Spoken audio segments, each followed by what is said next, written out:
Hello, everybody. Welcome to House of Destiny's Wednesday broadcast, and to all our Israel Update viewers, welcome to you too. We're doing a combined show this week, as we've been focusing on Israel. I have Doobie joining me from Jerusalem. Doobs, shalom, welcome. Thank you for being with me today. Shalom, shalom, Christie. And, you know, things are not calming down. Yes, it might not be in the news cycles as much, but things are not calming down. Before we started recording, Doobie and I were talking about a whole bunch of things that have been happening. But what I want to start by is this. A lot of people have been emailing in, asking us, Doobs, what is happening with the military? What is the process? What is going on with the ground invasion? What is happening on the different borders of Israel? So my question to you is, as somebody who was in the military, somebody who knows a lot about this kind of thing, as somebody who's with the soldiers all the time, being there with them out there as they get ready to go into battle, what is the situation on the ground from a military perspective in Israel at the moment?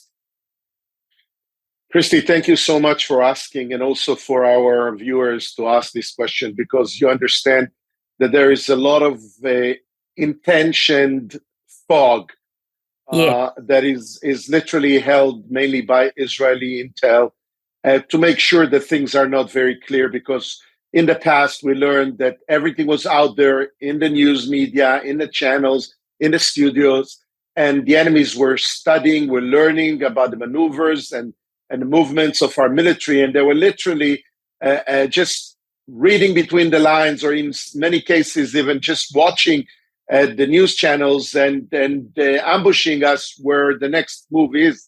Mm-hmm. So, and you know, there's so many people that cannot stop and cease from hearing their voice out there in the air, and they give so much away to the enemies of Israel. So it's beautiful that people don't know much. But what I can tell you is that after a short time of regrouping, really rebuilding our confidence and understanding how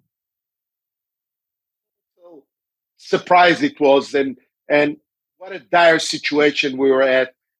We were able to pull our socks together as the Israeli military started to retrain, to prepare themselves, and now we're literally within the center of Gaza City. 10 days after the ground assault, Israel is surrounded, has been able to put siege around Gaza, and started to maneuver further inside towards the area that are the center and the headquarters of the Hamas. And many of them are within hospitals, underneath the hospitals, underground, and in schools and kindergartens. And I'm sure that people have been watching. And that's the worst thing that these animals are doing. They're hiding behind their civilians. If anybody wants to escape from those areas, any civilians wants to escape from these areas, the Hamas themselves, they intimidate them, they threaten them, and even shooting them dead in the streets to prevent them from moving, because they find shelter behind women, children, and elders from the Gazans as well. But that's what Israel is doing now. It's entering inside, is chasing them out of their little rat tunnels and just killing them. And up in the north as well, Israel is very strong and very firm, holding grounds around the borders of Israel. We have to understand that a Hezbollah in the north is maybe 100 times stronger than Hamas and can cause a bigger harm to Israel. If Hamas has 15,000 rockets and missiles, the Hezbollah supposed to have 150,000 or 200,000. There were even the head of Hezbollah was literally threatening the United States of America.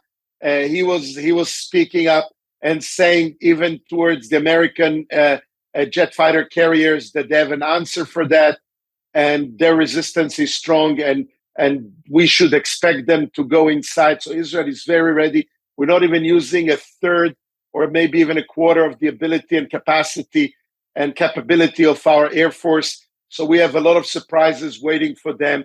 And they're watching now from their bunkers where they're hiding like cowards what's happening in Gaza, and how Gaza is being destroyed almost like Dresden in the Second World War.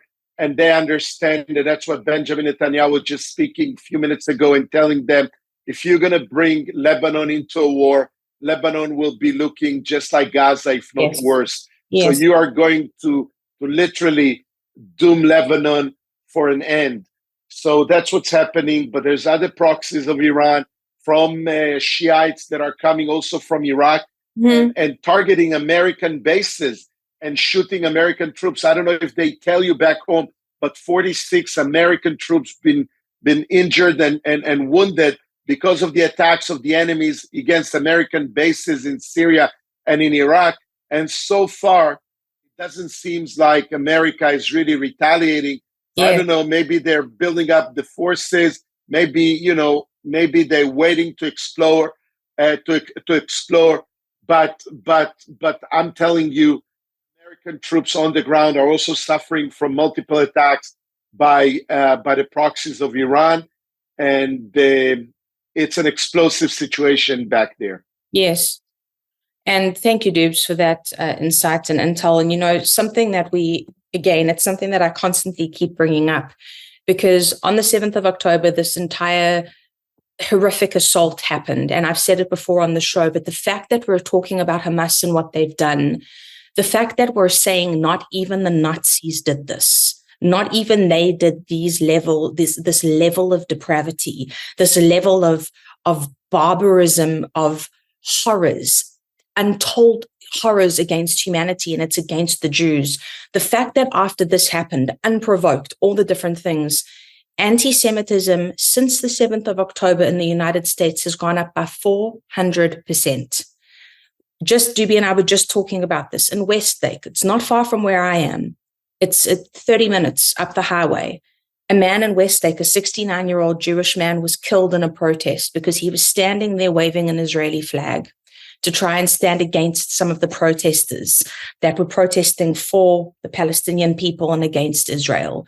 And the fact that this is happening in Los Angeles, the fact that this is happening in cities around America, the way that I'm wired, I want to run yelling through the streets, waving flags, going crazy.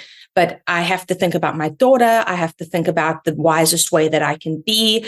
For those of you who've seen, we're in the middle of a fast and prayer time for Israel. It started on Sunday and it's ending this Saturday. And for those of you who haven't seen it yet, we did send out an email. I'll attach it to the email that you would have received about today's show as well, where you can download those things. There's scriptures and prayer points, all beautifully designed, that you can download, pray with us every day, trusting God for deliverance from the situation for Israel. But the fact that we're living in a time where one of the reports that I read said it's an unthinkable level of anti-Semitism in the United States, and only 78 years ago was the Holocaust.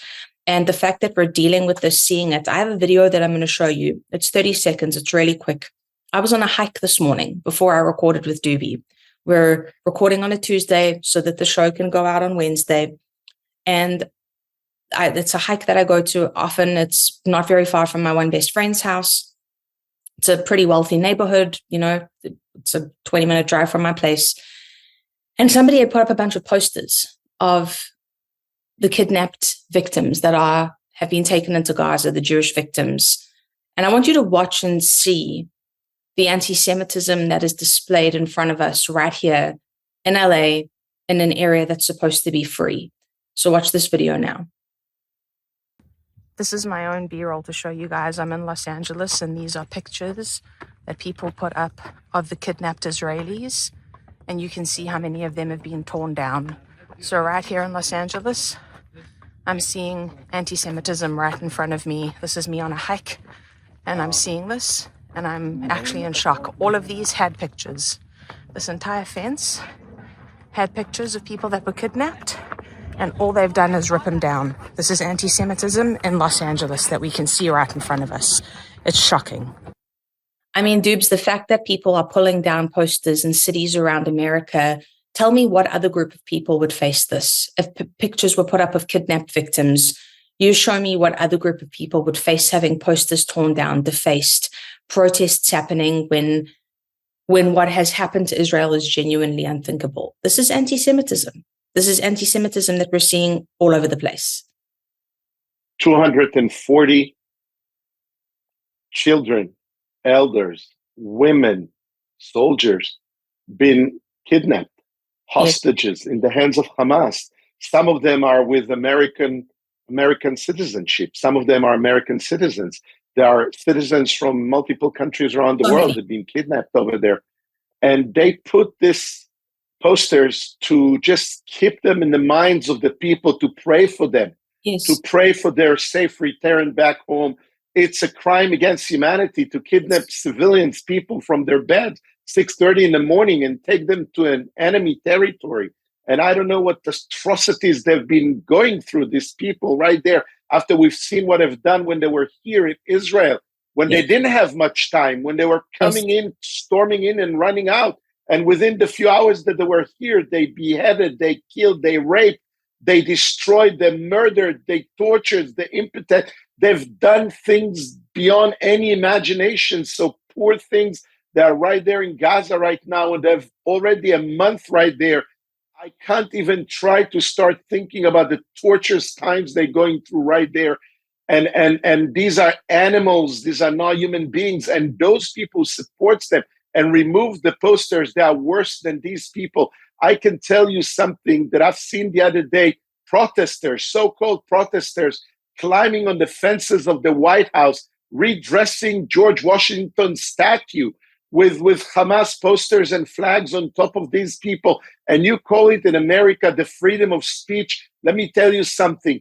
Herman Hesse said long time ago, the places where they're going to burn books, burn people, the places where they're going to climb on fences, they're going to shortly climb over the fences and going to hit those who are standing behind those fences, just like they did here in Israel, climb and flew over the fences to kill, destroy, rape, and murder people. Don't think that you are safe right there in this America of yours, in this ivory palaces where you're trying to hide behind.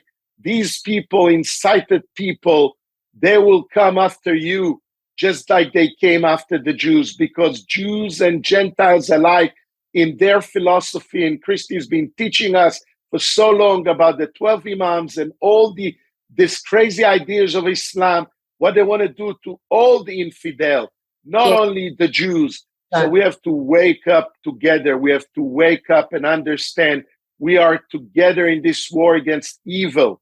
The war against evil doesn't end in Israel. It's only started in Israel. But Israel either ends it right now with your support, without any demands for humanitarian ceasefires or hold your fires or do all these, poses. Please give us a break. Stand behind us. Push us forward. We are the wall fire. Yes. The wall fire of God. Stop this evil from infiltrating into Europe and into the United States of America. Pray for this, because if Israel will not be able to destroy this spirit of evil, nobody. Yes. And like Doobie's saying, it starts with burning books. And, November 9th and 10th, 1938 was Kristallnacht, the night of broken glass. And now here we are, the show's going out on November 8th. It's a Wednesday. Tomorrow, the 9th and 10th, that's the remembrance that we have for Kristallnacht. And that's where it really began, where Jewish businesses were smashed, synagogues were burnt down, Torah scrolls were burnt. They started with breaking glass of windows. They started with burning books, and it ended in burning people. And so we said so often, humanity said never again, but like I keep saying, never again is now. The levels of anti-Semitism are the highest they've been in the US, I think, in ever recorded history. The anti-Semitism around the world is the same as pre-World War II, and we're seeing the cycle repeat. But we as believers, God always preserves a remnant, always. And we are those people who are called to be the watchmen on the wall. We are the people who are called to stand, to support, to pray. And so with your support, we're going to keep helping the soldiers. We're going to keep helping the families of those who lost sons, daughters, brothers, sisters, the people that lost soldiers in the war. We're going to keep standing, keep supporting, keep doing everything that we can in our power, trusting God for a supernatural intervention. We're trusting God that the Jews are going to thrive, of course, but we're also trusting God that the Christians are going to wake up, that around the world, it's going to become the majority of Christians that support Israel. Even the Pope calling for a ceasefire, nonsense. We have to trust God that there will be an uprising and an awakening that takes place where Christians around the world, regardless of denomination, stand as one, and that instead of us just being the small remnant that support Israel, we become the majority that support Israel. And that is the goal. That's what we're trusting God for. But again, we've only got a couple of days left of the fast. I'm encouraging you to do it. Even if you jump on late, that's totally fine. So download the scriptures, pray with us, go back and look at the scriptures that we had for each day, the prayer points, and let's stand together as a united front. I'm encouraging you to continue sowing. There's a red link below your player. When you click on that, just say Israel. You can text Israel to the number, and we're trusting God that as more and more comes in, we're going to be able to send Doobie out to be able to give more and more so that we can see more soldiers helped, their families helped, people fed, see them clothed, see them ready to be supported as they go out into battle. That is the goal, to be those people who stand in support. But Doobs, thank you for joining me. Thank you. Praying for you, your family, everybody. And that's our goal this week, to continue to fast and pray. So thank you, everybody, for joining us. We love you. God bless. And we'll see you next time. God bless you all.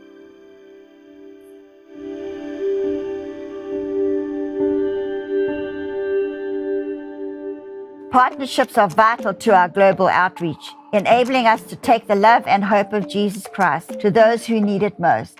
Our Boots on the Ground Partnership Program physically ministers to those in desperate situations all over the world. The Israel Partnership furthers Kim's legacy of outreach to Israel and Jewish people worldwide. We invite you to become a partner today. Join us today and be part of a community that inspires hope, brings restoration to life, and often healing from the past. Together, we can make a difference, and we thank you for your ongoing support.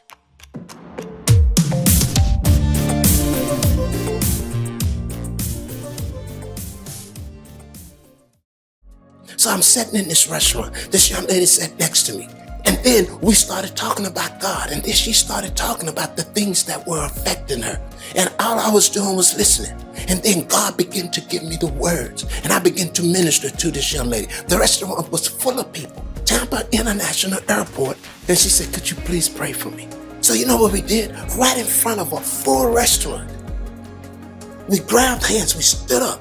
I grabbed her hands. And I began to pray the prayer of salvation over this young lady. This lady was weeping and receiving Christ right in front of people. People were looking, man, what's going on here? I didn't care.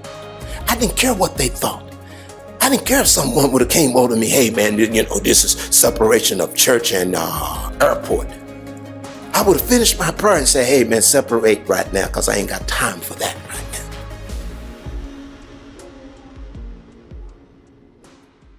It might seem like we've lost favor for a season. It doesn't mean that we've been forgotten by God. Amen. Because God he didn't forget the Israelites in that time.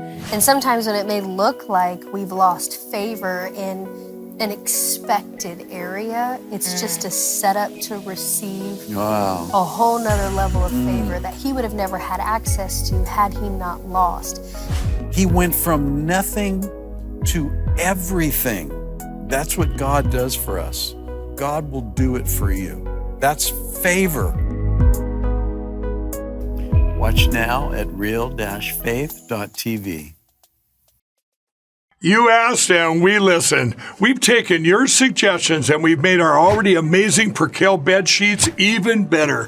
As a thank you, we're bringing these to you for as low as $24.98 with your promo code.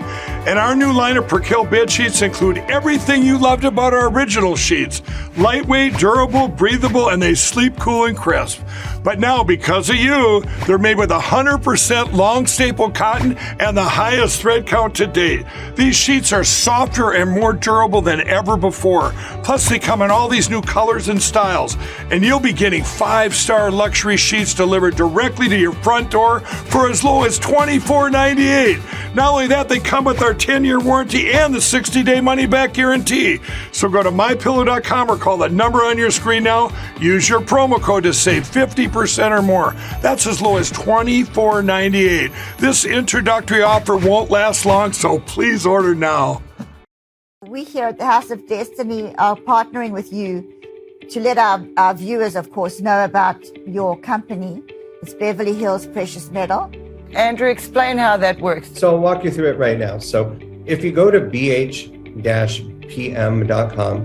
right there on the homepage, you'll see a form that you could fill out. And that form is very important in letting us know how we can help you. So you just put in your first name, last name, email address, phone number. There's a section that says, how did you hear about us? And in there, put Kim Clement. And then there's a portion where you could write a couple of notes down on the bottom. Usually within about 24 to 48 hours, we'll contact you by phone call, and then we'll go over everything with you. This isn't a high pressure deal. We always recommend that if you feel uncomfortable, take a step back, pray about it. You will gain the answers that you need by doing that, and come back to us when you're comfortable.